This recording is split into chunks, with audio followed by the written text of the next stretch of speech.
أعوذ بالله من الشيطان الرجيم بسم الله الرحمن الرحيم 64 نمبر آیات تے سورة النساء 15 سپارہ وما ارسلنا من رسول او مونگا ندے لگلے من رسول یو رسول الا مگر د دې د پارم لگلے دے لیطاع بإذن الله چې خبرې اومن لیشي په اراده د الله تبارک وتعالی باندې ولو انهم او کچرته بشک دوی از باغ وخت کې ظلمو چې ظلم کړي وي دوی انفسهم په خپل ځانونو باندې جاءوکا دوی راغلی وي تا ځان باندې ظلم کړی وی بیا دا خلق راغلی وی د تا دربار ته اے محبوب کریمه مدینه منورې ته فاستغفر الله بس بخنه غوښتي وی دوی د الله تبارک وتعالی نه واستغفر لهم الرسول او بخنه غوښتي وی د دوی د پاره رسول الله صلی الله علیه وسلم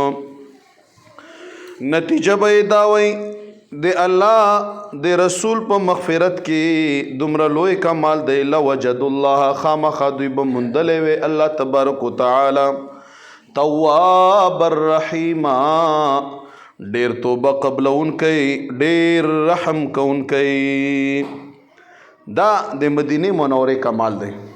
په دې کې الله پاک دا نه دی فرمایلی چې په دنیا کې د مبارک ژوندی ول راځه او چې دغه دنیا نه پرده وکړه بیا مرا څه نه دا عمومی دی عام خبره ده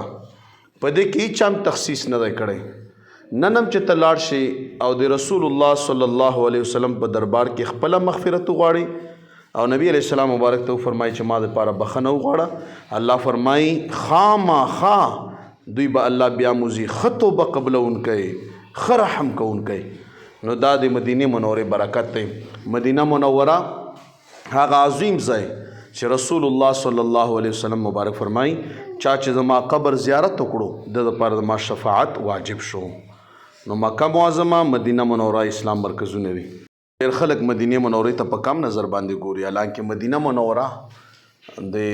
داسې وایم چې د روحانیاتو یو مرکز دی